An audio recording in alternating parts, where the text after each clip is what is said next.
Hello, my dear friends. Let's make a South Indian mixture today, which can be stored for quite some time. This can be had in this winter or any time of the year, and this is easy to make. And if you follow the step-by-step instructions, you can make it very well. So do try out this recipe and do share your comments on it. Let's start. 2 cups besan, half cup rice flour, salt to taste,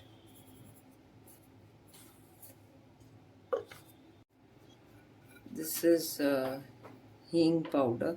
This is very strong, so I am using just a little bit, and turmeric powder.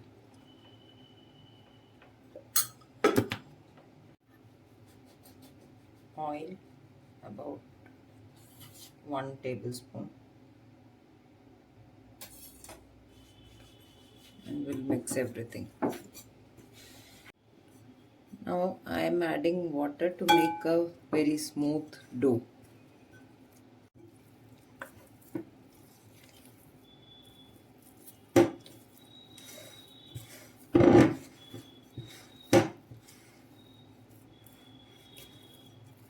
Now it is very sticky and very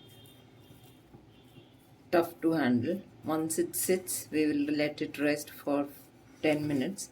Then it will be much easier to handle.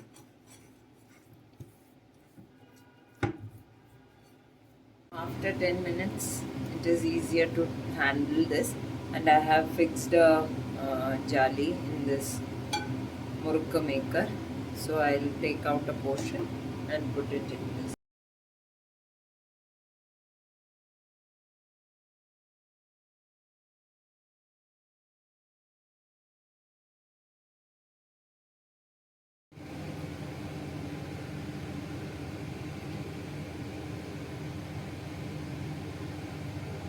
We'll check the oil temperature.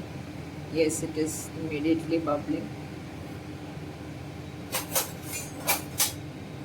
the temperature is right. This only we will start pressing the save.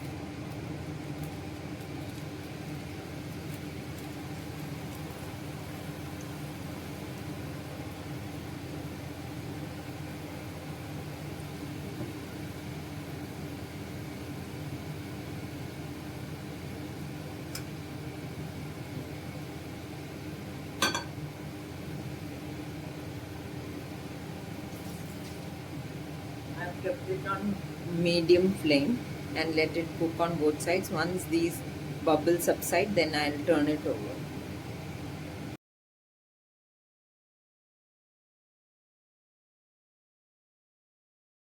I've turned it over and cook on both sides till these bubbles reduce a bit. Then we can take it out. Now the sizzling has subsided quite a bit. I'll take it out on a tissue paper so that excess oil is absorbed, and rest of the this also mixture also I'll do like this.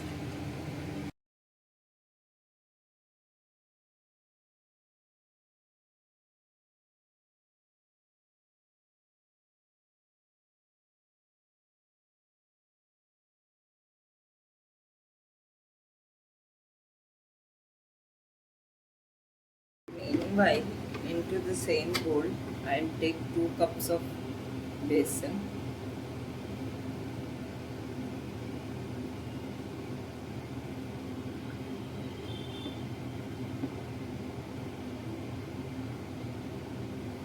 and half cup of rice flour. Add chili powder,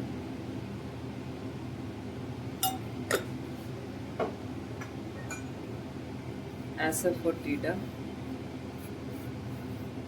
We have to make a lump-free batter, so we'll add water little at a time.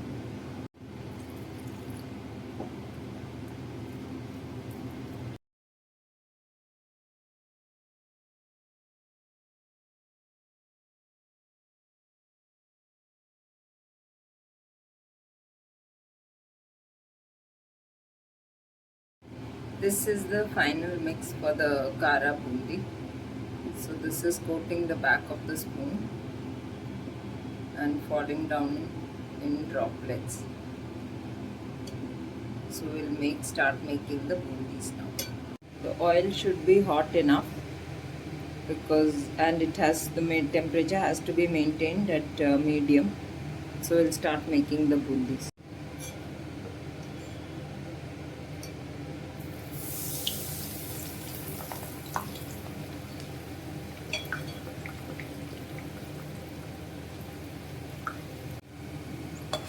Even if the shape of the bundi is not proper or they are sticking together, it doesn't matter in this recipe, because this is not just this is just an addition to the mixture.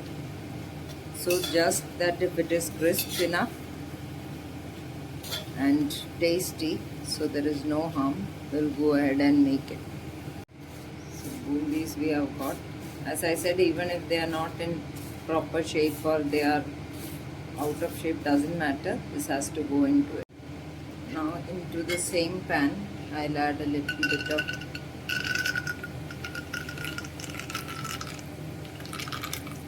and fry them and take them out. I'll also fry cashews. I'll also add cashews and curry leaves. So I'll just fry them properly and take them out. Cashews now and curry leaves also in the same way I'll do.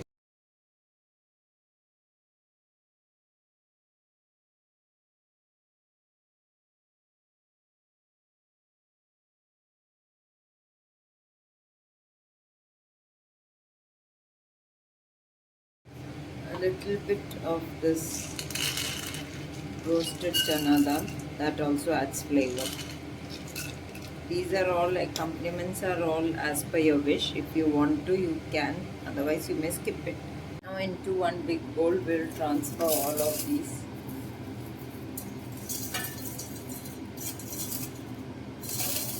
Break them a little.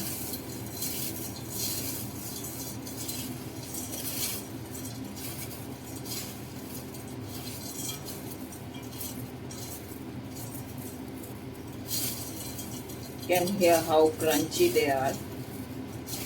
So they are very tasty, and in fact I have eaten one whole portion. And into this we'll add all the rest of the contents, the bundi,